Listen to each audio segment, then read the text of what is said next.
नमस्कार विद्यार्थी मित्रांनो, मी आदिनाथ सुरनर आपल्या सर्वांचं लोकसेवा अकॅडमीमध्ये स्वागत करतो। बघा विद्यार्थी मित्रांनो, आपण पाहत आहोत राज्यसेवा पूर्व मुख्यची शॉर्ट इंट्रोडक्शन सिरीज। तर बघा विद्यार्थी मित्रांनो, तुम्ही ह्या व्हिडिओपर्यंत नियमितपणे ही सिरीज पाहत आहात, याचा अर्थ असा होतो की तुम्ही आता प्रॉपर राज्यसेवेच्या अभ्यासाला सुरुवात केलेली आहे। तर बघा त्यामुळे विद्यार्थी मित्रांनो, आता काय करायचं आपल्याला, आपल्या अभ्यासाला आता हळूहळू काय होत आहे, सुरुवात होताना दिसून येत आहे। बघा आता आपण अभ्यासक्रमाच्या शेवटच्या टप्प्यात आहोत, ज्यामध्ये आपण आतापर्यंत राज्यसेवा प्रिलिमचा स्लॅबस डिकोडिंग असेल, त्यानंतर राज्यसेवा मुख्यचे जे क्वालिफाईंग पेपर्स आहेत, त्यानंतर राज्यसेवा मुख्यचा जनरल स्टडीज 1, त्यानंतर जनरल स्टडीज 2 आणि त्यानंतर जनरल स्टडीज 3 नंतर आज आपण सामान्य अध्ययन 4 म्हणजेच जनरल स्टडीज 4चा आज अभ्यास पाहणार आहोत। बघा मग आजच्या सेशनमध्ये आपण काय करणार आहोत, जनरल स्टडीज 4 म्हणजेच सर्वांसाठी नवीन असणारा विषय म्हणजे इथिक्स इंटिग्रिटी एप्टिट्यूड याविषयी काय करणार आहोत, सखोल चर्चा करण्याचा प्रयत्न करणार आहोत। बघा विद्यार्थी मित्रांनो, आता तुम्ही ह्या स्टेजवर आला आहात, याचा अर्थ असा होतो की तुम्ही आता हळूहळू या फील्डमध्ये किंवा राज्यसेवेच्या क्षेत्रामध्ये आता तुम्हाला पुढे कशा प्रकारे अभ्यासाला दिशा देता येईल, कशा प्रकारे आता खूप कमी कालावधीमध्ये आपल्याला हा अभ्यासक्रम पूर्ण करता येईल, यासाठी आपल्याला सर्वांचा अट्टहास असेल। बघा तर कोणत्याही गोष्टीची चिंता करायची नाही। अनेक विद्यार्थ्यांना असं वाटत असेल की बाबा ह्या फील्डमध्ये आता किंवा इथिक्ससारख्या नवीन विषयामध्ये आपल्याला हे सर्व जमेल का, झेपेल का, त्यामुळे मी त्या विद्यार्थ्यांना सांगू इच्छितो की बघा विद्यार्थी मित्रांनो, कोणत्याही गोष्टीची चिंता करायची नाही, कारण हळूहळू काही गोष्टी आपल्याला समजत जातात आणि त्यासाठी काही वेळ लागतो, त्यामुळे पेशन्स ठेवणे गरजेचे खूप महत्त्वाचे आहे। बघा आता अलीकडे पुणे शहरामध्ये झालेल्या ग्रँड सायकल टूरमध्ये मी एक असा प्लेयर पाहिला। बघा त्या प्लेयरला एक पाय नसताना देखील अतिवेगाने तो सायकल चालवत होता। यावरून आपल्याला काय एक प्रेरणा मिळते। बघा आपण छोट्या छोट्या गोष्टीमधून प्रेरणा घेतली पाहिजे। तो प्लेयर एक पाय नसताना देखील या इतक्या मोठ्या स्पर्धेमध्ये अतिशय वेगाने सायकल चालवत होता।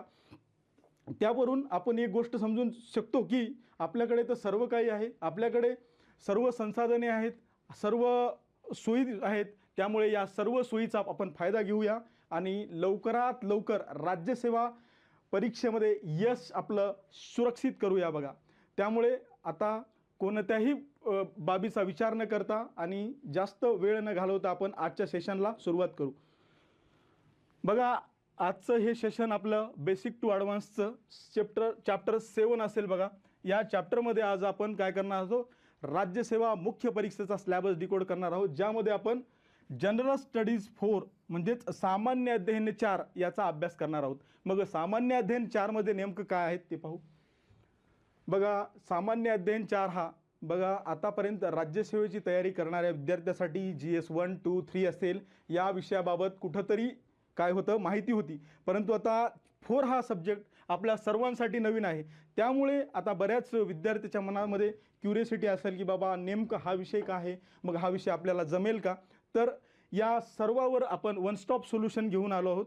मग आजच्या सेशनच्या नंतर तुम्हाला असं वाटेल की बाबा हा विषय तर आपल्या दैनंदिन जीवनाचा भाग आहे, त्यामुळे आपण आता सुरुवात करू। बघा यामध्ये आपण नीतिशास्त्र, सचोटी आणि अभियोग्यता, ज्याला आपण काय म्हणतो इथिक्स इंटिग्रिटी एप्टिट्यूड असं म्हणतो, बघा याचा आपण सविस्तर अभ्यास करू।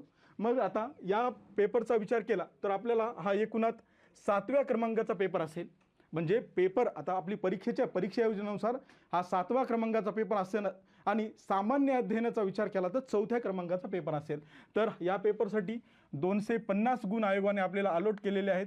मग त्यासाठी आयोगाने काय म्हटलं, नीतिशास्त्र, सचोटी आणि अभियोग्यता हा तुमच्यासाठी सामान्य अध्ययनचा 4था पेपर असेल। ज्या आपल्याला असं यावरून समजून चुकतं की बाबा राज्यसेवा मुख्य परीक्षेचा अलीकडलेला बदललेला पॅटर्न कुठेतरी आयोगाने आता आपल्याला UPSC वरून कॉपी केलेला दिसून येतो। जे विद्यार्थी UPSC आणि MPSCची एकत्रित तयारी करतात त्या विद्यार्थ्यासाठी हे खूप महत्त्वपूर्ण असेल। बघा मग आता आयोगाने अशा प्रकारे आपल्याला स्लॅबस प्रोव्हाइड केलेला आहे।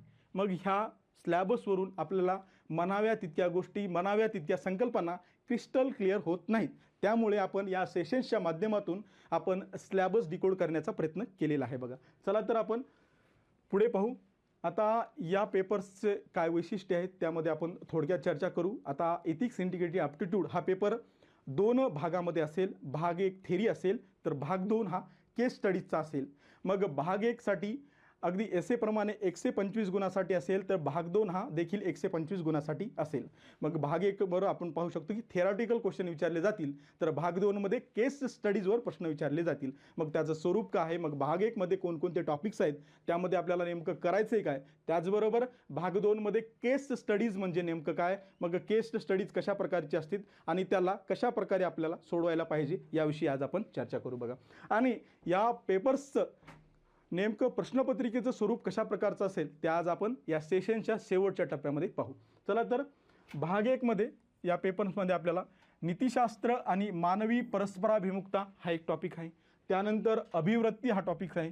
पुढे नागरी सेवेसाठी अभियोग्यता आणि मूल्ये हा एक टॉपिक आहे. त्यानंतर भावनिक बुद्ध्यांक ज्याला आपण इमोशनल इंटेलिजन्स म्हणतो. त्यानंतर पुढे भारत व जगातील नैतिक विचारवंताचे व तत्त्वज्ञानाचे योगदान यामध्ये दिलेले आहे.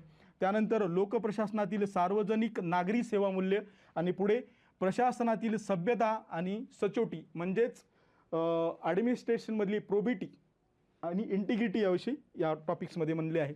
आणि भाग 2 मध्ये केस स्टडीज ज्याला आपण प्रकरण अभ्यास देखील म्हणतो त्यावर आपल्याला प्रश्न विचारले जातील. आणि इथे आयोगाने काय म्हटलं आहे की बाबा वरील समस्यावर घटना अभ्यास असेल म्हणजेच भाग 1 वर आधारित आपल्याला केस स्टडी विचारल्या जातील.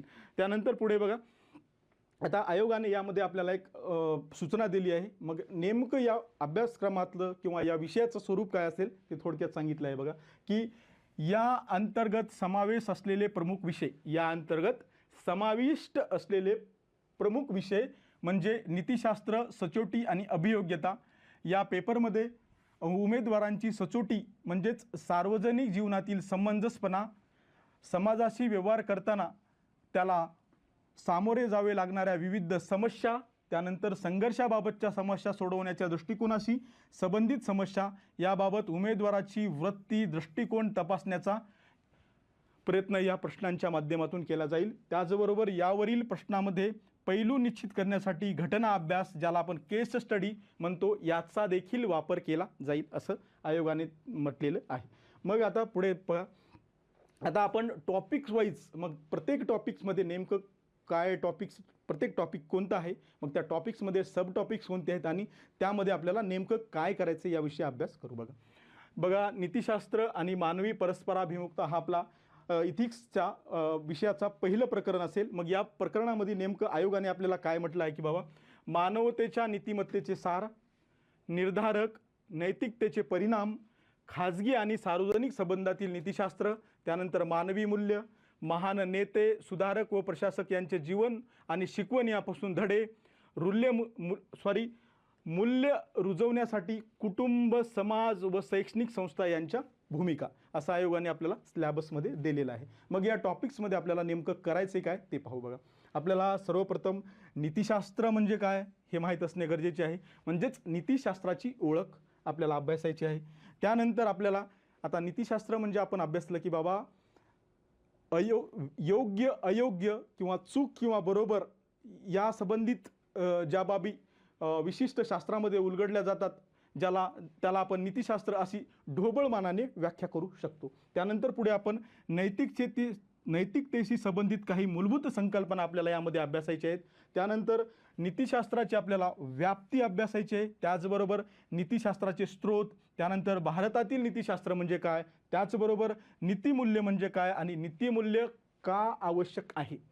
मग आपल्याला सुरुवातीला नीतिशास्त्र, त्यानंतर नीतिमूल्य, त्यानंतर नीतीचे प्रकार, नैतिक मापदंड व नैतिक मापदंड आणि नीतिमत्ता यामधील फरक आणि विविध क्षेत्रातील नीतिमत्तेचे महत्त्व यामध्ये अभ्यासायचं आहे.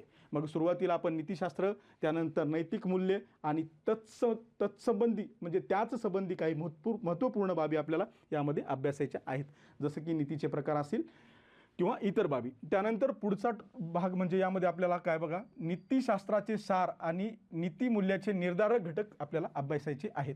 काय अभ्यासायचं आहे, नीतिशास्त्राचे सार, नीतिमूल्याचे निर्धारक घटक यामध्ये आपल्याला अभ्यासायचे आहेत.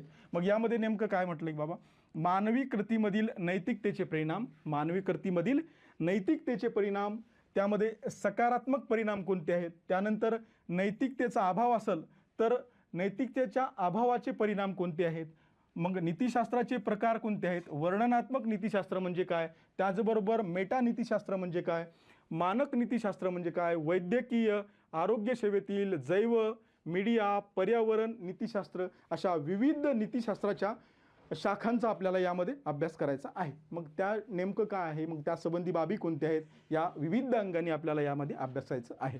त्यानंतर पुढं आपल्याला खाजगी व सार्वजनिक नातेसंबंधातील नैतिकता पाहायची आहे. मग खाजगी संबंध आपल्याला ठेवताना कशा प्रकारे नैतिकतेचं वर्तन करायला पाहिजे, त्याचबरोबर आपण जर सार्वजनिक संबंधामध्ये संबंध आपले असतील, समाजासोबत आपले सार्वजनिक संबंध असतात, आपण जनरली पाहतो, मग तेव्हा आपण कशा प्रकारे नैतिकतेने वर्तन करतो याचा देखील अभ्यास करायचा आहे. मग त्यामध्ये अशा प्रकारे म्हटलं की बाबा खाजगी नातेसंबंधातील नैतिकता व सार्वजनिक नातेसंबंधातील नैतिकतेचा आपल्याला यामध्ये काय करायचं आहे, अभ्यास करायचा आहे. त्यानंतर पुढे बघा मानवी मूल्य.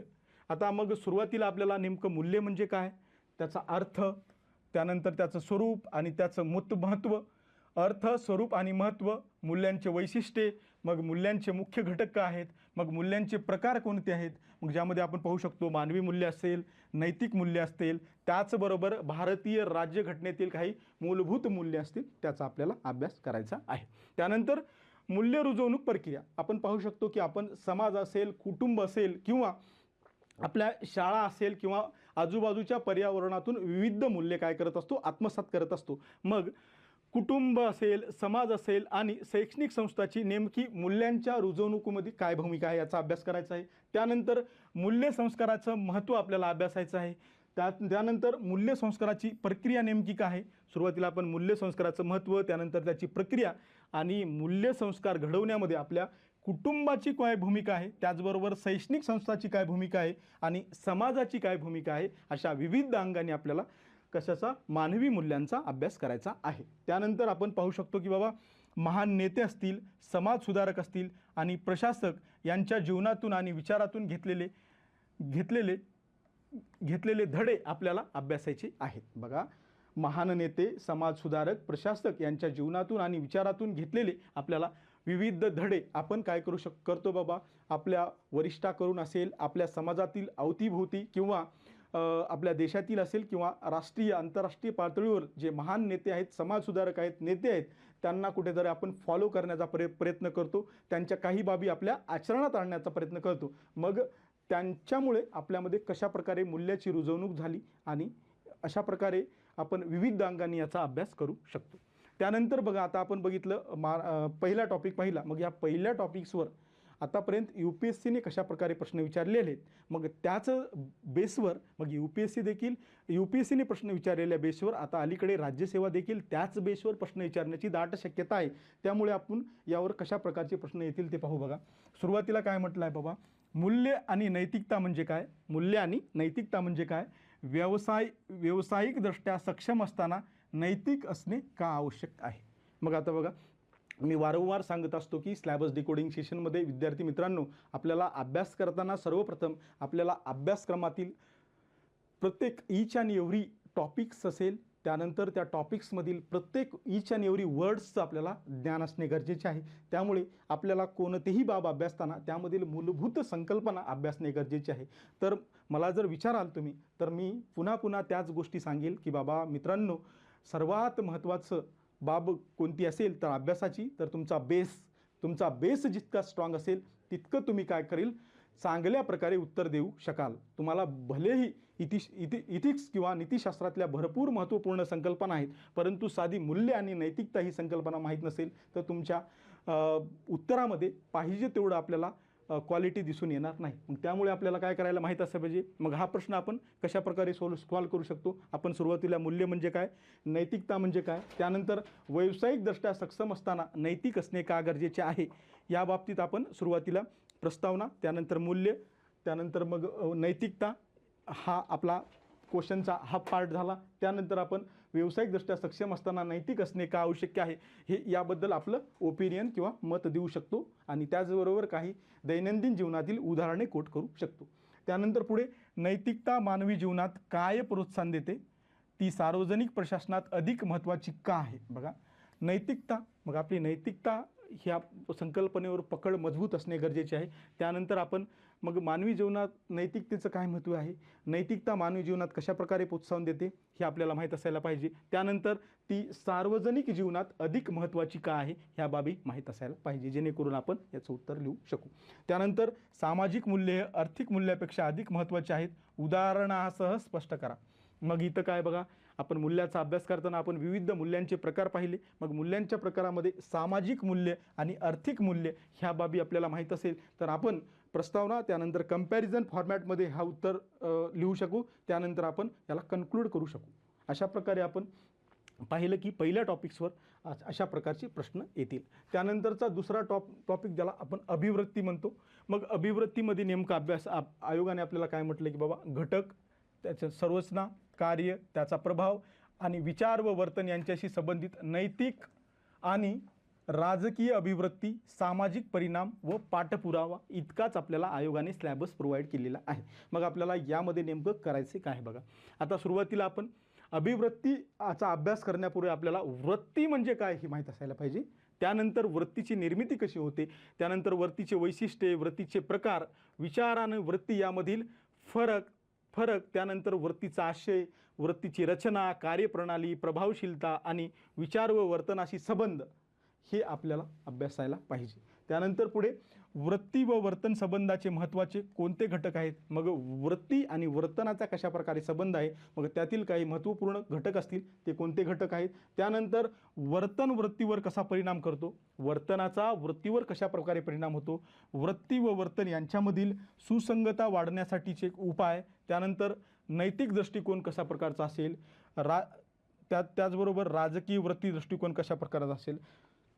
मग आपण वृत्ती पाहिली. मग वृत्तीमध्ये आपण नैतिक वृत्तीचा आपला दृष्टिकोन कशा प्रकारे असेल, त्यानंतर राजकीय वृत्तीचा दृष्टिकोन कशा प्रकारे असेल, त्याचबरोबर लोकशाही वृत्तीचा आपला दृष्टिकोन कशा प्रकारे असेल आणि नोकरशाही वृत्ती कशा प्रकारे आपण डेव्हलप करू शकतो किंवा त्यांचे वैशिष्ट्ये नेमके काय आहेत याचा आपल्याला अभ्यास करायचा आहे. त्यानंतर पूर्वग्रह व रूढीबद्ध समजुती. आता बघा, समाजामध्ये वावरत असताना आपल्याला माहीत आहे की बाबा समाजात खूप मोठ्या प्रमाणात पूर्वग्रह असतात, रूढी परंपरा असतात. मग वृत्तीच्या विकासात याचं कुठंतरी योगदान आहे असं आपल्याला दिसून येतं.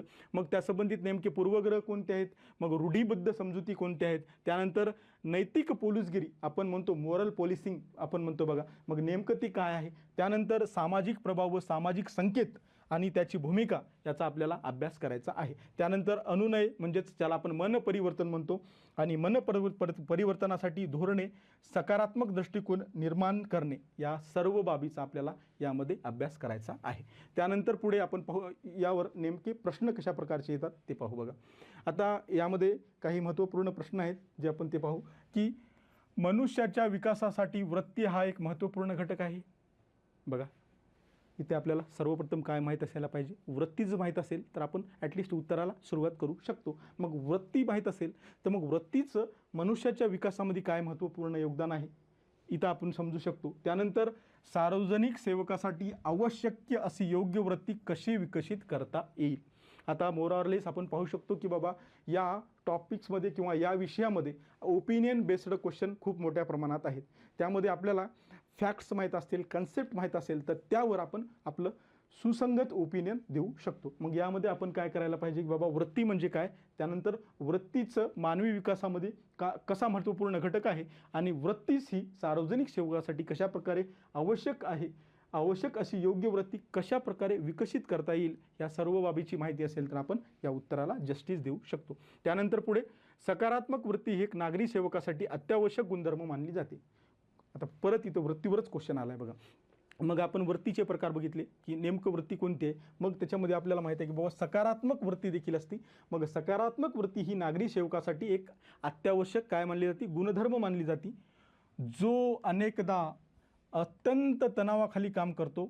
एखाद्या व्यक्तीमध्ये सकारात्मक वृत्ती विकसित होण्यासाठी कोणते घटक कारणीभूत ठरतात.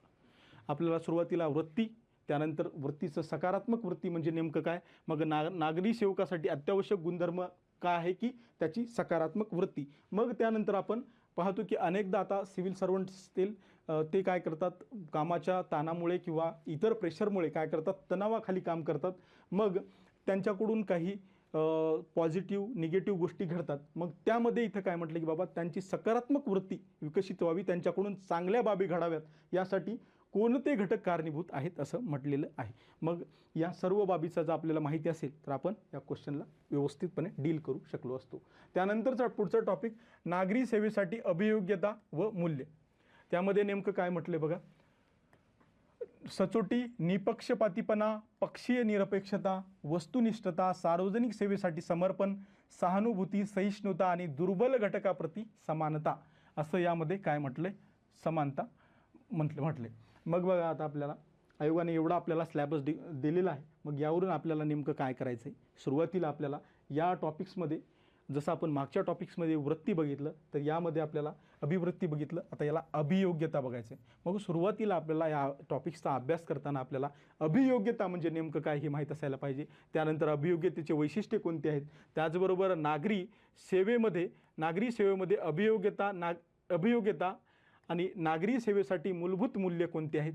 त्यानंतर आपण पाहू शकतो की नागरी सेवकाला विविध पद्धतीने काम करावं लागते, मग त्याच्याकडे विशिष्ट मूल्य असेल तर तो प्रभावीपणे काम करताना आपल्याला दिसून येतो. मग नागरी सेवेमध्ये अभियोग्यता, त्याचबरोबर नागरी सेवेसाठी मूलभूत मूल्य, यासाठी काय केलं होतं, एक नोलान समितीची स्थापना केली होती. आणि या नोलन समितीने काय केलं होतं, सार्वजनिक जीवनातील 7 तत्वे त्यामध्ये सांगितली होते, ज्यामध्ये सचोटी असेल, निरपेक्षतापणा असेल, प्रामाणिकपणा असेल, वस्तुनिष्ठता असेल, इत्यादी महत्त्वपूर्ण 7 मूल्य कोणती आहेत. मग त्याचा नागरी सेवकांना कसा फायदा होतो याचा आपल्याला अभ्यास करायचा आहे. त्यानंतर नागरी सेवेतील मूलभूत मूल्य नेमके कोणते आहेत, ज्यामध्ये आपण पाहू शकतो की बाबा सचोटी असेल, ज्याला आपण प्रोबेटी म्हणतो, त्यानंतर निपक्षपातीपणा, पक्षीय निरपेक्षता, वस्तुनिष्ठता, प्रामाणिकपणा, सार्वजनिक सेवेसाठी समर्पण, त्यानंतर सहानुभूती असेल, त्यानंतर समानुभूती, सहिष्णुता, दुर्बल घटकाप्रती सहानुभूती. आता हे बघा, नागरी सेवकाला सेवा देताना त्याच्याकडे विविध मूल्य असतील तर तो प्रभावीपणे सेवा देतो, मग त्याच्याकडे हे सर्व मूल्य असणे गरजेचे आहे. मग यामध्ये नेमकं आपल्याला काय करायचं आहे बघा. मग सचोटी म्हणजे काय, मग सचोटीचे नागरी सेवकासाठी फायदे कसे आहेत, मग सचोटीचे काही महत्त्वपूर्ण उदाहरणे यावर आपल्याला शॉर्ट नोट्स बनवायच्या आहेत, जेणेकरून आपण परीक्षेच्या दरम्यानच्या काळात किंवा पुढे मल्टिपल रिव्हिजन झाल्यामुळे आपण काय करू शकतो, त्यावर चांगले प्रभावी उत्तर देऊ शकतो. अगदी त्याचप्रमाणे निरपेक्षता, निपक्षपातीपणा, पक्षीय निरपेक्ष असेल, वस्तुनिष्ठता, प्रामाणिकपणा, सार्वजनिक सेवेसाठी समर्पण, सहानुभूती, समानुभूती, सहिष्णुता, दुर्बल घटकापुरती सहानुभूती, ह्या गोष्टीचा आपल्याला विविध अंगाने अभ्यास करायचा आहे. आणि यावरचे डे टू डे लाईफमध्ये एक्झाम्पल प्रिपेअर देखील करून ठेवायचे आहेत. एथिक्स हा आपल्याला more or less applied subjects आहे, ज्यामध्ये म्हणजे तुम्ही जास्तीत जास्त कोटेशन असतील, एक्झाम्पल असतील, रिअल लाईफ एक्झाम्पल्स कोट्स केले तर तुम्हाला जास्तीत जास्त मार्क येण्याची शक्यता आहे. मग आपल्याला सहानुभूती म्हणजे काय, समानुभूती म्हणजे काय, करुणा म्हणजे काय, यासारख्या संकल्पना माहीत असणे गरजेचे आहे. आता सपोज सहानुभूती म्हणजे काय, एखादा माणूस दुःखात आहे, मग आपल्याला त्याला सहानुभूती असणे. मग समानुभूती म्हणजे काय, आपण काय करायला पाहिजे, त्याला जितकं दुःख आहे तेवढं देखील आपल्याला दुःख आहे अशी भावना निर्माण होणे. आणि करुणा म्हणजे काय, म्हणजे त्याच्या दुःखामध्ये प्रत्यक्षपणे सहभागी होणे म्हणजे करुणा. अशा सर्व संकल्पनाचा आपल्याला माहिती असायला पाहिजे. त्यानंतर या टॉपिक्सवर कशा प्रकारे प्रश्न येतात पाहू. सार्वजनिक सेवेमध्ये पुढील संकल्पनाचे अर्थ काय आहेत असे आयोगाने म्हटले होते. मग यामध्ये आपल्याला सांगायचं होतं की बाबा सचोटी म्हणजे काय, मी मागेच सांगितलं होतं की बाबा या सर्व संकल्पना प्रिपेअर करा, ज्यामध्ये संकल्पना, त्या संबंधित मुद्दे आणि रिअल लाईफ एक्झाम्पल याचं शॉर्ट नोट्स जर तुमच्याकडे असेल तर मग यामध्ये तुम्ही सार्वजनिक सेवेमध्ये पुढील संकल्पनाचे अर्थ काय हे सांगू शकलो असतो, ज्यामध्ये सचोटी, चिकाटी, सेवेचा भाव, वचनबद्धता, दृढनिश्चय, तसेच सार्वजनिक सेवेसाठी आणखी 2 आवश्यक गुण सुचवा. मग यामध्ये हे तर मुद्दे आपल्याला सांगायचेच आहेत, ह्या संकल्पना, याचबरोबर इतर 2 महत्त्वपूर्ण सार्वजनिक सेवेसंबंधित संकल्पना आपल्याला सांगायच्या होत्या. त्यानंतर नागरी सेवेतील 3 मूलभूत सार्वत्रिक मूल्य कोणते आहेत त्याचे महत्त्व स्पष्ट करा.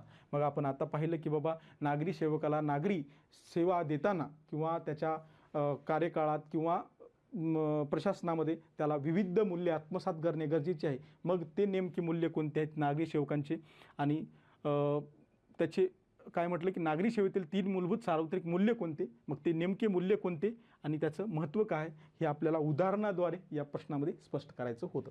त्यानंतर पुढे बघा, भावनिक पुढचा टॉपिक चौथा, ज्याला आपण भावनिक बुद्ध्यांक किंवा बुद्धिमत्ता म्हणतो, ज्यालाच आपण इंग्लिशमध्ये इमोशनल इंटेलिजन्स म्हणतो, ज्यामध्ये आयोगाने काय म्हटलं आहे की बाबा नेमकं इमोशनल इंटेलिजन्स काय, ही संकल्पना, त्याची उपयोजिता, त्यानंतर प्रशासन व कारभारातील त्याची उपयुक्तता आणि उपयोजन आपल्याला अभ्यासायचं आहे, असं आयोगानं त्याच्या सिलॅबसमध्ये म्हटलेलं आहे. पण यावरून आपल्याला म्हणावं तितक्या गोष्टी काय होत नाहीत, क्लिअर होत नाहीत. म्हणून आपण या आपल्या भाषेमध्ये आपल्याला नेमकं यामध्ये करायचे काय हे समजून घेऊ. बघा, सुरुवातीला भावनिक बुद्ध्यांक किंवा इमोशनल इंटेलिजन्स ही संकल्पना समजण्यापूर्वी आपल्याला नेमकं भावना म्हणजे काय, इमोशन म्हणजे काय हे माहीत असायला पाहिजे.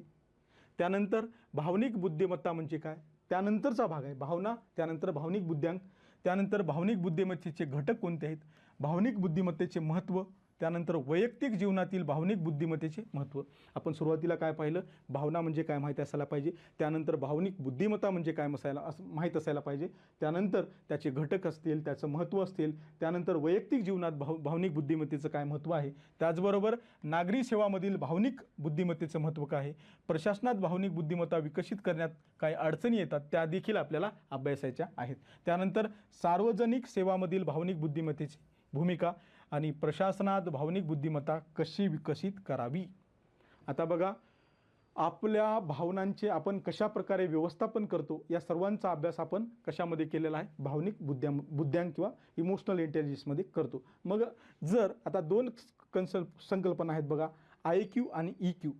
आता सपोज ज्या माणसाकडे खूप मोठ्या प्रमाणात IQ आहे तो तितक्याच प्रभावीपणे सेवा देईल आणि तितक्याच प्रभावीपणे सर्वांकडून काम करून घेईल ही सांगता येत नाही. परंतु ज्या व्यक्तीकडे, ज्या प्रशासकाकडे या बाबी असतील, जसे की भावनिक बुद्ध्यांक, तो काय करील, सर्वांच्या सहमतीने खूप मोठ्या प्रमाणात काम करून घेईल, त्याचबरोबर सर्वांशी चांगले संबंध ठेवील आणि प्रशासनामध्ये महत्त्वपूर्ण बदल करून आणील आणि त्याचं काय करील, कार्यक्षमता वाढवेल.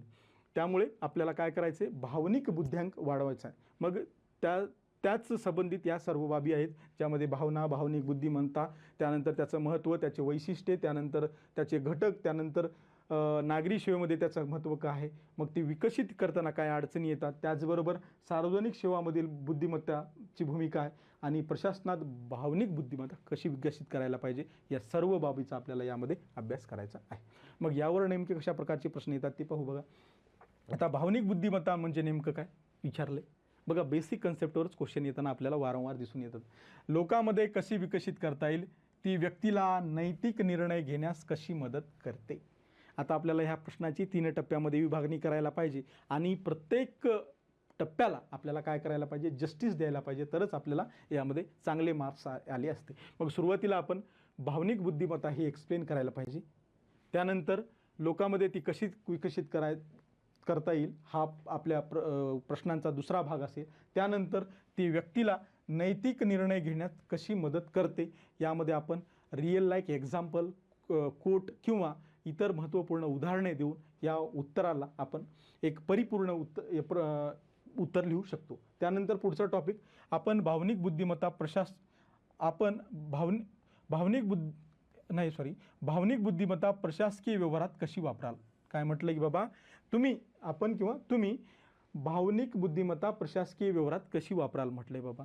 मग आता आपण पाहू शकतो की भावनिक बुद्धिमत्तेच्या जोरावर आपण खूप मोठ्या बाबी पार पाडू शकतो. मग प्रशासनामधील कामकाज असेल, त्यानंतर प्रशासनातील संबंध असतील किंवा प्रशासनातील इतर महत्त्वपूर्ण बाबी असेल, जर आपल्याकडे भावनिक बुद्धिमत्ता चांगल्या प्रमाणात असेल तर आपण काय करू शकतो, त्यावर डील करू शकतो, त्यावर सोल्युशन काढू शकतो. अगदी त्याचप्रमाणे आपल्याला पॉईंट फॉर्मॅटमध्ये सुरुवातीला इंट्रोडक्शन असेल, त्याने पॉईंट फॉर्मॅटमध्ये, त्यानंतर कन्क्लुजन, या सर्व बाबीचा वापर करून आपण काय करू शकू, उत्तर देऊ शकू. मग या उत्तरामध्ये आपण एक्झाम्पल्स असतील किंवा इतर महत्त्वपूर्ण फॅक्ट्स असतील, कोट्स असतील, आपण लिहू शकतो.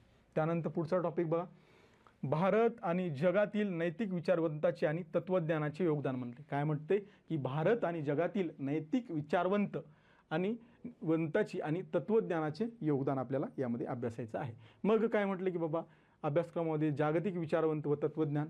मग यामध्ये आपल्याला अभ्यासक्रमामध्ये फक्त एवढी लाईन दिली बघा आयोगाने, भारत आणि जगातील नैतिक विचारवंताचे आणि तत्त्वज्ञानाचे योगदान म्हटले.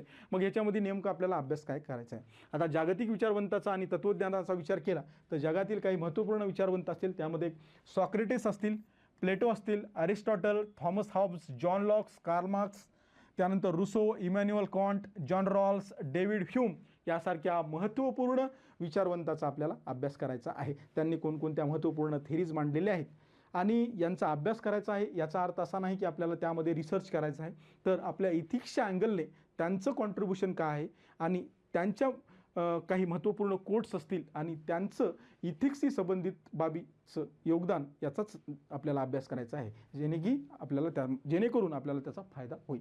त्यानंतर पुढचा भाग भारतीय विचारवंत आणि तत्त्वज्ञान. मग यामध्ये नेमकं बघा आपण भारतीय विचारवंत आणि तत्त्वज्ञान, मग भारतामध्ये नैतिक विकासामध्ये कॉन्ट्रीब्युशन करणारं नेमकं फिलॉसॉफी तत्त्वज्ञान कोणतं आहे बघू.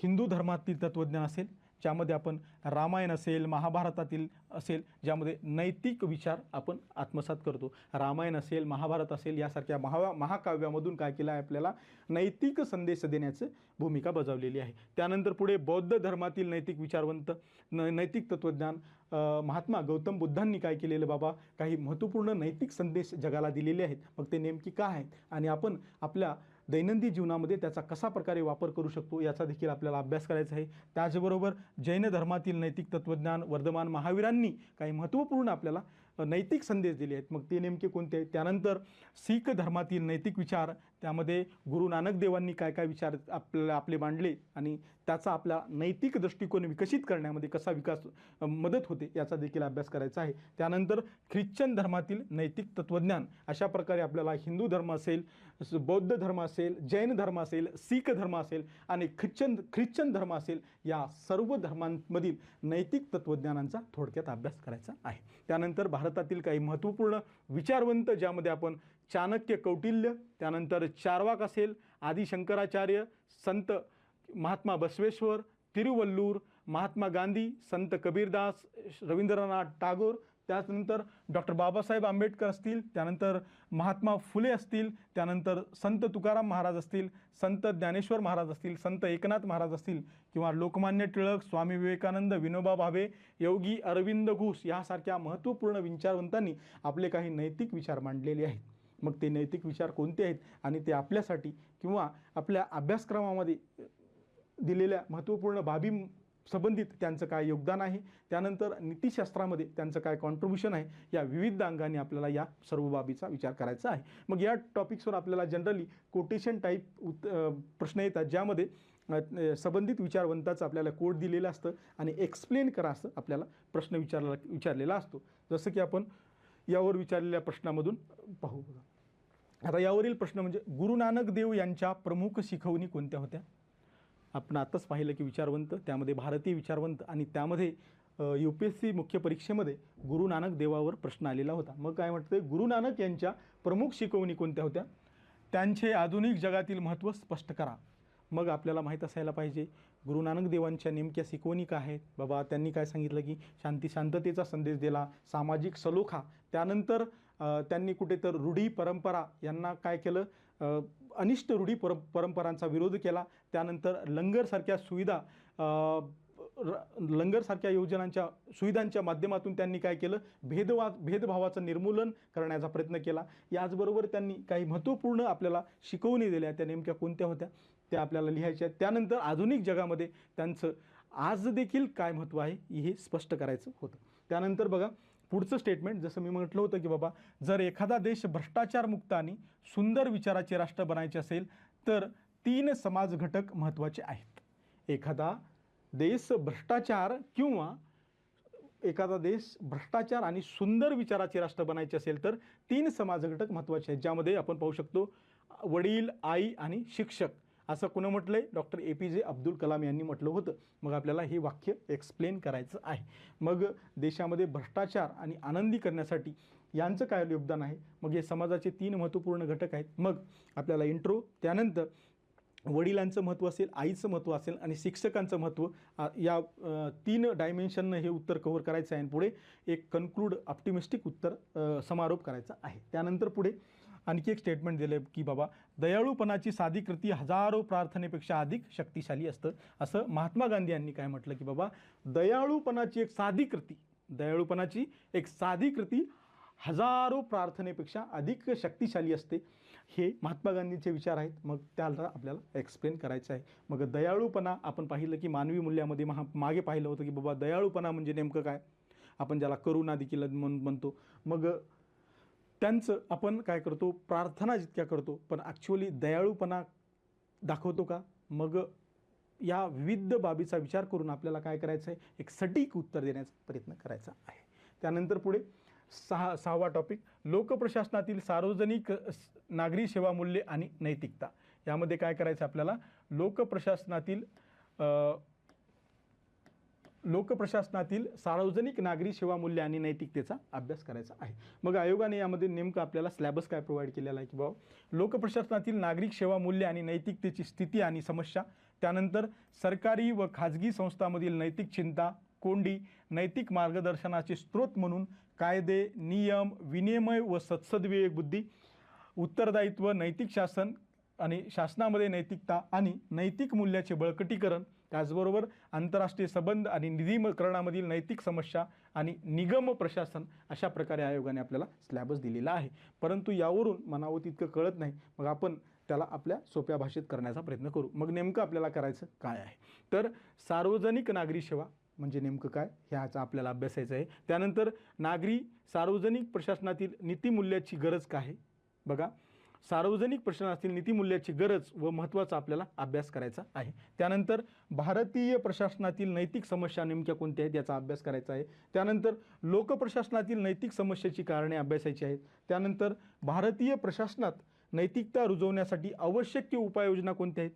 भारतीय प्रशासनात आपल्याला जर नैतिकता रुजवायची असेल तर मग त्यासाठी कोणकोणत्या आवश्यक उपाययोजना केल्या पाहिजेत याचा देखील आपल्याला अभ्यास करायचा आहे. त्यानंतर शासन असेल, सुशासन असेल, नैतिक शासन असेल किंवा नैतिक प्रशासनाचे व सुशासनाचे महत्त्व अभ्यासायचे आहे. मग आपण पाहू शकतो की प्रशासन म्हणजे काय, सुशासन म्हणजे काय, नैतिक प्रशासन म्हणजे काय, या सर्व बाबी आपल्याला माहीत असायला पाहिजे. मग नैतिक प्रशासनासमोरील कोणती आव्हाने आहेत, त्यानंतर प्रशासनातील नैतिक मूल्य बळकट करण्याचे उपाय कोणते आहेत. आता नैतिक मूल्य जर आपल्याला प्रशासनात बळकट करायचे असेल तर त्या बाबतीत कोणते उपाय असेल याचा अभ्यास करायचा आहे. त्यानंतर नैतिक मार्गदर्शनाचे स्रोत म्हणजे मग कोणते आहेत ते, तर कायदे असतील, नियम असतील. त्यानंतर उत्तरदायित्व ही संकल्पना अभ्यासायची, रिस्पॉन्सिबिलिटी, त्यामध्ये उत्तरदायित्वाचे प्रकार कोणते आहेत. आंतरराष्ट्रीय संस्थांमधील नैतिक प्रश्न कोणते आहेत. आपण पाहू शकतो की राष्ट्रीय आणि आंतरराष्ट्रीय संस्थांमध्ये काही नैतिक समस्या उद्भवतात, मग त्या कोणत्या आहेत. त्यानंतर आंतरराष्ट्रीय निधीसंबंधी नैतिक प्रश्न कोणते आहेत. त्यानंतर लोकप्रशासन व खाजगी प्रशासन आपल्याला अभ्यासायचं आहे. लोकप्रशासन कशा प्रकारे चालतं, खाजगी प्रशासन कशा प्रकारे चालतं, त्यामध्ये नैतिक बाबी कोणत्या आहेत. त्यानंतर खाजगी प्रशासनातील प्रश्न व नैतिक समस्या. त्यानंतर कॉर्पोरेट गव्हर्नन्स म्हणजे काय, आपण पाहू शकतो कॉर्पोरेट गव्हर्नन्स म्हणजे नेमकं मग त्याचा अभ्यास काय करायचा आहे. त्यानंतर आपण पाहू शकतो की बाबा कॉर्पोरेट सोशल रिस्पॉन्सिबिलिटी म्हणजेच कॉर्पोरेट सामाजिक जबाबदारी. आता काही कंपनी असतील त्यांना CSR नावाचा एक फंड CSRमध्ये आपलं कॉन्ट्रिब्युशन द्यावं लागतं. मग ते नेमकं काय आहे, त्याच्यामुळे समाजात नैतिकता किंवा सामाजिक बांधिलकीला कशा प्रकारे मदत होते याचा देखील आपल्याला अभ्यास करायचा आहे. त्यानंतर पुढे यावर आपल्याला कशा प्रकारे प्रश्न येऊ शकतात ते पाहू. त्यानंतर हितसंबंधाचा संघर्ष म्हणजे काय, कॉन्फ्लिक्ट ऑफ इंटरेस्ट. हितसंबंधाचा संघर्ष म्हणजे नेमकं काय. बघा, आता सपोज एक सनदी सेवक आहे.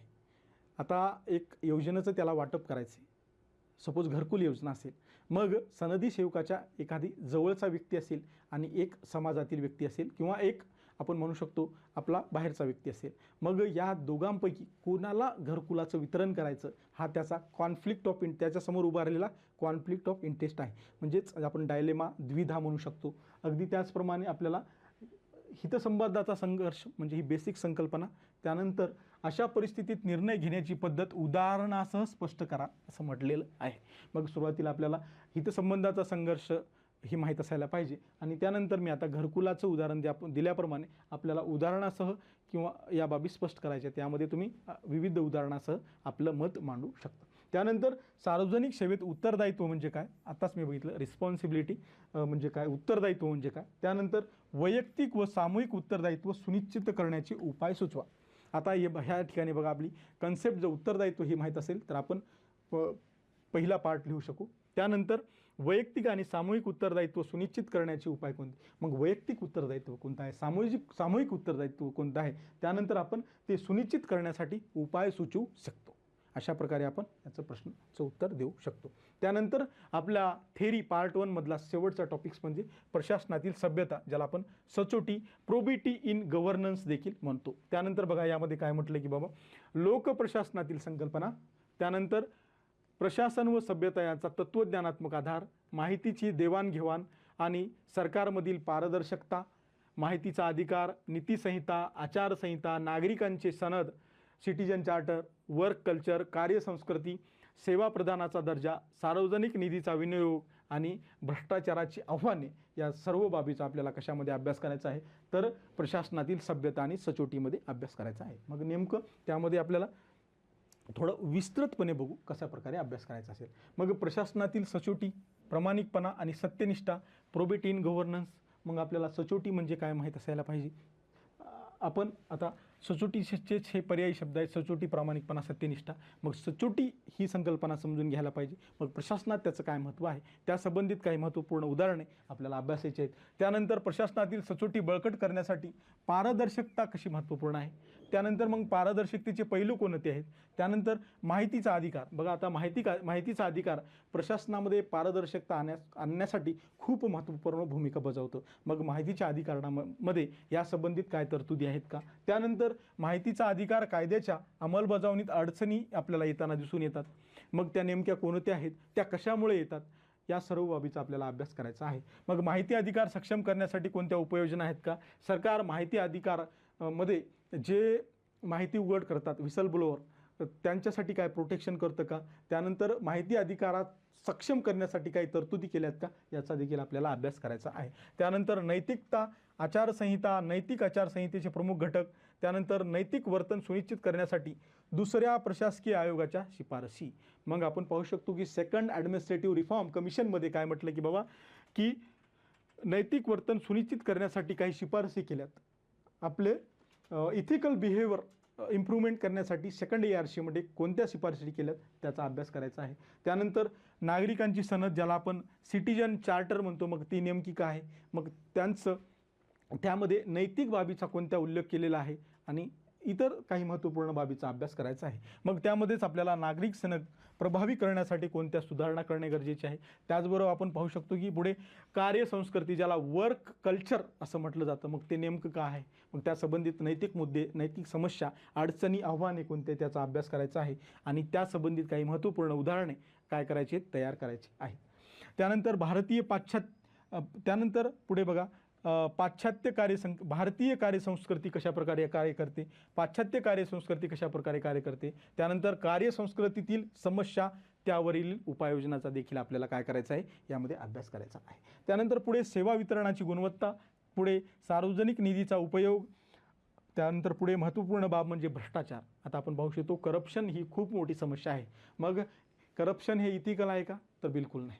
तर आपण म्हणू शकतो अनैतिक मार्गाने कमवलेला पैसा म्हणजे आपण भ्रष्टाचार असं म्हणू शकतो. मग भ्रष्टाचाराची नेमकी कारणे कोण आहेत. मग एखादा माणूस भ्रष्टाचार करतो, मग तो भ्रष्टाचार करण्यास का प्रवृत्त होतो, मग त्याची कारणे काय, याचा देखील आपल्याला अभ्यास करायचा आहे. मग त्यानंतर त्यावर काय उपाययोजना केलेल्या आहेत सरकारनं. आपण पाहू शकतो CBC असेल, CBI असेल किंवा इतर महत्त्वपूर्ण संस्थांच्या माध्यमातून किंवा विविध संस्थांच्या माध्यमातून भ्रष्टाचाराला आळा घालण्याचं सरकार काम करतं. मग त्या महत्त्वपूर्ण योजना कोणत्या आहेत. त्यानंतर भ्रष्टाचार विरोधी कायदे कोणते बनवलेत, भ्रष्टाचार विरोधी संस्थात्मक व्यवस्था कशा प्रकारे आहे. त्यानंतर आपण पाहू शकतो की सेकंड ARCमध्ये म्हणजेच दुसऱ्या प्रशासकीय आयोगाच्या 4थ्या अहवालात प्रशासनातील नैतिकतेशी संबंधित काही शिफारशी केल्या आहेत. मग त्या नेमक्या कोणत्या आहेत, या सर्व बाबीचा आपल्याला यामध्ये अभ्यास करायचा आहे. मग आता प्रोबिटी इन गव्हर्नन्समध्ये आयोग कशा प्रकारे प्रश्न येतील ते पाहू. शासनातील सचोटी म्हणजे काय. बघा आपल्या टॉपिक्समध्ये सुरुवातीलाच होतं की नेमकं सचोटी म्हणजे काय. त्यामुळे विद्यार्थी मित्रांनो बेसिक्स कन्सेप्ट खूप महत्त्वपूर्ण आहेत. पुन्हा आपल्या बेसिक कन्सेप्टवर काय करा, कमांड मिळवा. त्यानंतर शासनात ते सुनिश्चित करण्यासाठी उपाय सुचवा. शासनातील सचोटी म्हणजे काय, शासनात ते सुनिश्चित करण्यासाठी उपाय सुचवा. मग आपल्याला जर सचोटी माहीत असेल तर मग शासनात किंवा प्रशासनात सचोटी कशा प्रकारे प्रभावी अंमलबजावणी करील, यासाठी आपण उपाय देऊ शकतो. त्यानंतर सार्वजनिक जीवनातील प्रामाणिकपणा म्हणजे काय, आजच्या काळात तिचे पालन करणे का कठीण झाले आहे. आपल्याला सुरुवातीला प्रामाणिकपणा म्हणजे माहीत असणे गरजेचे आहे. प्रामाणिकपणा म्हणजे काय बघा विद्यार्थी मित्रांनो, जर कोणी आपल्याकडे पाहत नसेल हे माहीत असून देखील आपण काळजीपूर्वक इमानदारीने केलेले काम म्हणजे प्रामाणिकपणा होय, असं आपण ढोबळमानाने म्हणू शकतो. त्यानंतर आजच्या काळामध्ये तिचं खरंच पालन होत आहे का हो, किंवा ते कठीण झालेलं आहे का. आपण डे टू डे आयुष्यामध्ये बघतो की अलीकडे दप्तर दिरंगाई वाढलेली आहे, अलीकडे भ्रष्टाचाराच्या घटनांमध्ये वाढ झालेली आहे आणि कुठेतरी प्रामाणिकपणासारख्या संकल्पनांना ठेच पोहताना दिसून येत आहे. या सर्व बाबी माहीत असेल तर आपण उदाहरणांच्या माध्यमातून किंवा काही फॅक्ट्स डाटाच्या माध्यमातून या प्रश्नाला जस्टिस देऊ शकतो.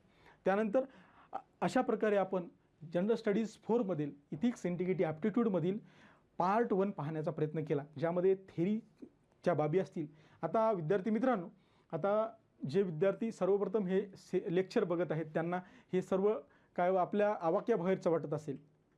ह्या बाबी आपल्यासाठी नवीन आहेत, त्यामुळे कोणत्याही बाबीची चिंता न करता पेशन्सली ह्या गोष्टी वारंवार ऐकायच्यात, वारंवार ह्यांचं रिव्हिजन करायचं आहे. त्यानंतर आपल्याला ह्या सर्व बाबी आपल्याशा वाटतील, त्यामुळे कोणत्याच गोष्टीची चिंता करायची नाही. आता आपण याच पेपरमधील सेकंड पार्ट पाहू, ज्याला आपण प्रकरण अभ्यास किंवा केस स्टडीज म्हणतो बघा,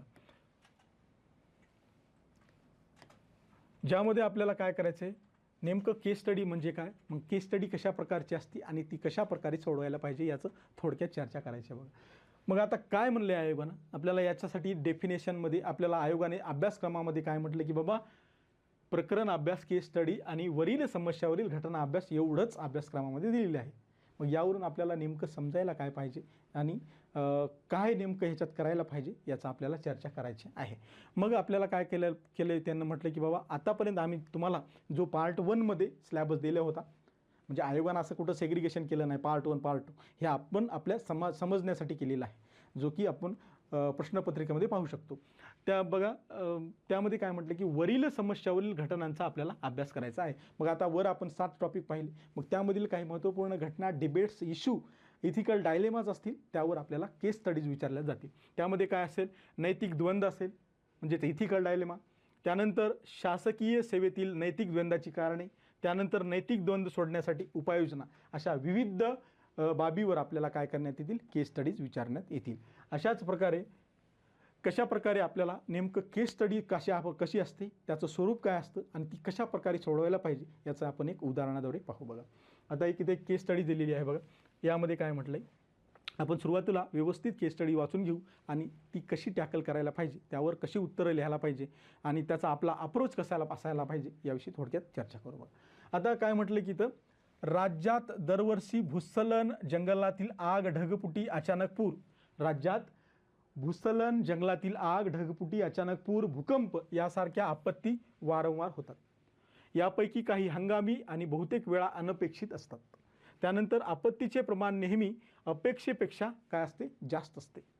एका हंगामात ढगफुटीमुळे प्रचंड पूर, भूस्खलन झाले, त्यामुळे मोठ्या प्रमाणात विविध हानी झाली. काय झालं, एका हंगामात ढगफुटीमुळे प्रचंड पूर आणि भूस्खलन झाले, त्यामुळे काय झालं, मोठ्या प्रमाणात विविध हानी झाली. रस्ते असतील, पूल, वीज निर्मिती केंद्र यासारख्या पायाभूत सुविधाचे काय झालं, मोठ्या प्रमाणात नुकसान झालं. त्यामुळे 1 लाखाहून अधिक यात्रेकरू असतील, पर्यटक आणि स्थानिक नागरिक विविध मार्गावर व ठिकाणी अडकले. काय झालं, ढगफुटीमुळे प्रचंड पूर आला, भूस्खलन आलं, त्यामुळे काय झालं, पर्यटक असतील, यात्रेकरू असतील किंवा स्थानिक नागरिक काय झालं, विविध मार्गावर आणि विविध ठिकाणी अडकले. तुमच्या जबाबदारीच्या क्षेत्रात अडकलेल्या लोकांमध्ये ज्येष्ठ नागरिक आहेत, रुग्णालयातील रुग्ण आहेत, त्यानंतर महिला व मुले आहेत, गिर्यारोहक आहेत, पर्यटक आहेत, सत्ताधारी पक्षाचे प्रादेशिक अध्यक्ष आहेत, त्यांचे कुटुंब आहेत व शेजारच्या राज्याच्या अतिरिक्त मुक्त सचिव देखील त्यामध्ये आहेत आणि तुरुंगातील कैदी देखील यामध्ये आहेत, असं आपल्याला कशामध्ये, केस स्टडीजमध्ये म्हणलं आहे. मग खाली क्वेश्चन काय आहे, तुम्ही या लोकांना कोणत्या क्रमाने वाचवाल आणि का, कोणत्या क्रमाने वाचवाल आणि का, कारणासह स्पष्ट करा. अशा प्रकारे आपल्याला केस स्टडी प्रोव्हाइड केलेली जाते. आपण इथे एक डेमो घेण्याचा प्रयत्न केलेला आहे. मग आता आपला केस स्टडीचं उत्तर नेमकं कशा प्रकारे लिहायला पाहिजे हे तर थोडक्यात पाहू. पुढील येणाऱ्या सेशन्समध्ये आपण केस स्टडीवर सखोल विश्लेषण करू, त्यामुळे चिंता नसावी. तर बघा, यामध्ये सुरुवातीला काय असायला पाहिजे, इंट्रोडक्शन असेल. मग इंट्रोडक्शनमध्ये आपल्याला काय करायला पाहिजे, आपण काय करू शकतो, इंट्रोडक्शनमध्ये केस स्टडीची समरी देऊ शकतो. त्यानंतर यासंबंधी घडणाऱ्या रिसेंट बाबीची माहिती देऊ शकतो. त्यानंतर काय करू शकतो, राज्यघटनेतील या संबंधित काही महत्त्वपूर्ण तरतुदी असतील, ज्यामध्ये फंडामेंटल ड्युटी आहे, DPSP आहे, त्यानंतर फंडामेंटल राईट्स आहे, हे देखील कोट करू शकतो. अशा प्रकारे आपण त्याचं इंट्रोडक्शन देऊ शकतो. त्यानंतर दुसरा भाग म्हणजे केस स्टडी सॉल्व करताना विविध टप्प्यामधून जावे लागते, ज्यामध्ये आपण प्रस्तावना पाहिली. त्यानंतर आपण दुसरा भाग बघू, स्टेक होल्डर म्हणजे भागधारक. मग यामध्ये नेमके भागधारक कोण आहेत, आपण पाहू शकतो की बाबा ज्येष्ठ नागरिक आहेत, रुग्णालयातील रुग्ण आहेत, महिला व मुले आहेत, पर्यटक, गिर्यारोहक, प्रादेशिक पक्षाचे अध्यक्ष, मुख्य सचिव, तुरुंगातील कैदी, हे आपल्याला स्टेक होल्डर लिहायचे. त्यानंतर पुढं मग यामध्ये नैतिक द्विधा काय आहे ते आपल्याला माहीत असायला पाहिजे. तिसरा भाग नैतिक द्विधा, एथिकल डायलेमाज कोणते आहेत. त्यामध्ये आपल्याला अतिरिक्त सचिवाला अधिक बाहेर काढायचं का प्रादेशिक पक्षाच्या अध्यक्षाला आधी बाहेर काढायचं, अशा प्रकारची नैतिक द्विधा आहेत. मग त्या नैतिक द्विधा कोणत्या आहेत. त्यानंतरचा टप्पा, आपल्याकडे कोणकोणते पर्याय आहेत, मग आपण ते पर्याय लिहिणार. त्यानंतर शेवटी आपण काय करणार, कन्क्लूड करणार, समारोप करणार आणि त्या पर्यायापैकी एक समर्पक पर्याय आपण चूज करणार. अशा प्रकारे विविध टप्प्यामधून आपण अत्यंत सोप्या भाषेत आणि कोणत्याही गोष्टीची म्हणजे फिकीर किंवा चिंता न करता केस स्टडी लिहू शकतो. आता अनेक विद्यार्थ्यांना प्रश्न पडलेला आहे की बाबा आता केस स्टडी ही नवीन संकल्पना आहे, मी त्यावर लिहू शकतो का. विविध माध्यमातून त्यांना विविध माहिती मिळते, मग ते काय होतात, कन्फ्यूज होऊन जातात. त्यामुळे कोणत्याही बाबीची चिंता करायची नाही. केस स्टडी सॉल्व करताना कशा प्रकारे करायला पाहिजे याचे आपण विविध सेशन्स घेऊन येऊ, ज्यामध्ये आपण सुरुवातीला इंट्रो कशा प्रकारे असायला पाहिजे, त्याचे स्टेक होल्डर कशा प्रकारे असे, एथिकल डायलेमा काय आहे, नैतिक मूल्ये काय आहेत, त्यानंतर आपल्यासमोर असलेले पर्याय कोणते आणि कन्क्लूड करताना मग त्यातला एक समर्पक पर्याय आपण घेऊन या केस स्टडीचं उत्तर देऊ शकतो. अशा प्रकारे आपल्याला केस स्टडी सॉल्व करायची आहे. त्यानंतर पुढे आता मी सुरुवातीला म्हटलं होतं की या पेपर्सच्या प्रश्नपत्रिकेचं स्वरूप कशा प्रकारचे असेल ते आपण शेवटी पाहू. ते बघा, आपल्याला पेपर 2 सेक्शनमध्ये असेल. सेक्शन एमध्ये थेरी असेल, सेक्शन बीमध्ये केस स्टडी असेल. मग सेक्शन एमध्ये आपल्याला त्या तत्पूर्वी बघा, आपण इतर GSचा विचार केला तर आपल्याला 20 प्रश्न विचारले जातात, पण इथिक्स इंटिग्रिटी ॲप्टिट्यूडमध्ये आपल्याला 12 क्वेश्चन विचारले जातात. त्यामध्ये काही सब क्वेश्चन असतील, त्या सर्वांचा विचार करू बघा.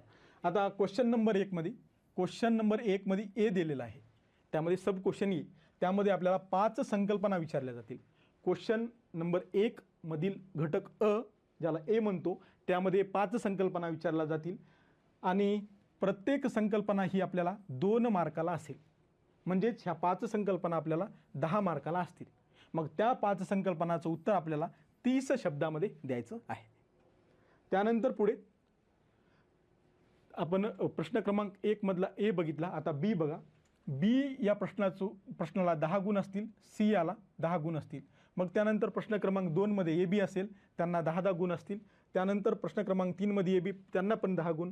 4 मध्ये ए बी 10 गुण, 5 मध्ये ए बी 10 गुण आणि 6 मध्ये 2 ए बी 10 गुण. म्हणजेच आता आपण पाहू शकतो की प्रश्न क्रमांक 1 अ मध्ये आपल्याला 5 संकल्पना दिलेल्या आहेत, ज्यामध्ये आपल्याला काय करायचं आहे, त्या 5 संकल्पना प्रत्येकी 2 मार्काला असतील, त्यावर आपल्याला 30 शब्दामध्ये त्या संकल्पना मांडायच्यात.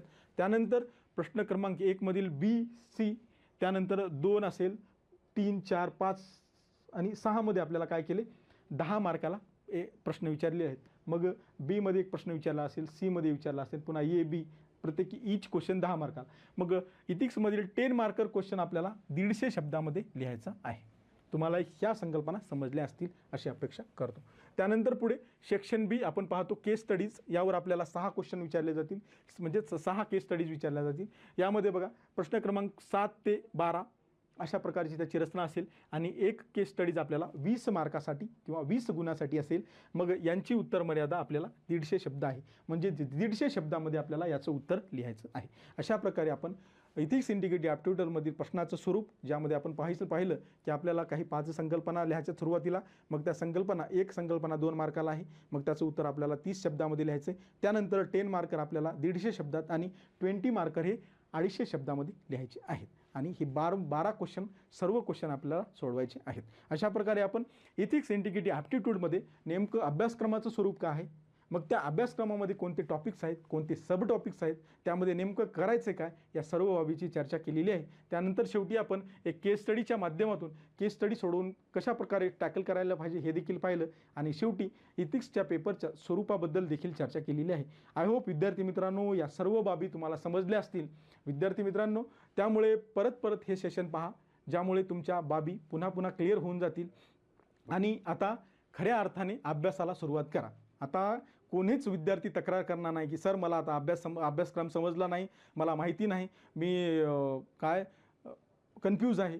या तक्रारी आता कोणीही करणार नाही अशी मी अपेक्षा बाळगतो आणि जास्तीत जास्त आता आपल्या अभ्यासाला वेग द्या.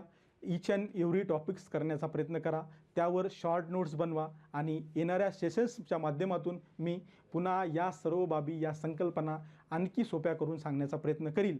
तर आय होप तुम्हाला या बाबी समजल्या असतील. तर आज इथेच थांबू. धन्यवाद.